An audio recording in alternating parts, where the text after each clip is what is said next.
Roller coaster में तो आप कभी ना कभी बैठे ही होंगे। तो आप देखते होंगे कि जब भी वो ऊपर नीचे जाता है, कुछ लोगों का रिएक्शन तो बहुत ही ज्यादा एक्स्ट्रा ऑर्डिनरी होता है और कुछ बिल्कुल काम बैठे रहते हैं और उस मोमेंट को एंजॉय करते हैं। तो इससे हमें यह समझ में आता है कि जब भी फ्लक्चुएशन होता है, लोगों का रिएक्शन सेम नहीं रहता। किसी का बहुत ज्यादा होता है, किसी का बहुत कम होता है। सेम चीज होती है स्टॉक मार्केट में। स्टॉक मार्केट के जो अलग अलग शेयर है, वो मार्केट इंडेक्स यानी कि सेंसेक्स और निफ्टी के कंपैरिजन में कभी ज्यादा मूव करते हैं, कभी कम मूव करते हैं। इसी को मेजर किया जाता है बीटा से।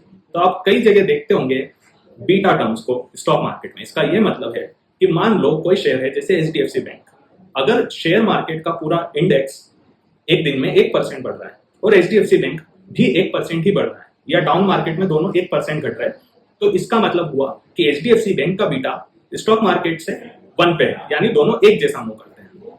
सेम वे अगर ये कोई स्टॉक मार्केट से 2 गुना तेज बढ़ता है और 2 गुना तेज गिरता है, तो वहां पे बीटा हो जाता है 2 का। यानी अगर मार्केट 10% बढ़ेगा तो ये शेयर 20% बढ़ेगा, पर अगर मार्केट 10% गिरेगा तो ये शेयर भी 20% गिरेगा।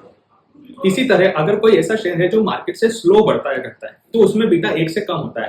यानी अगर 0.8 का बीटा, इसका ये मतलब है कि अगर मार्केट 10% बढ़ा तो शेयर 8% ही बढ़ेगा, लेकिन फायदा यह है कि अगर मार्केट 10% गिरा तो शेयर भी 8% ही गिरेगा।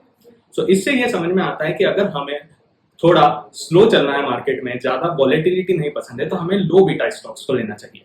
वहीं अगर हमें मार्केट में ज्यादा तेजी से रिटर्न बनाना है या ज्यादा फ्लक्चुएशन हमें चलता है और हम हाई रिस्क यानी हाई वॉलेटिलिटी ले सकते हैं, तो हम हाई बीटा स्टॉक्स की तरफ जा सकते हैं। बट उसका नुकसान यही है कि जब मार्केट गिरेगा तो आपके स्टॉक भी ज्यादा गिरेंगे। इसी तरह के फाइनेंशियल कॉन्सेप्ट को सिंपल टर्म्स में समझने के लिए हमारे पेज को फॉलो करना ना भूलें। Thank you very much.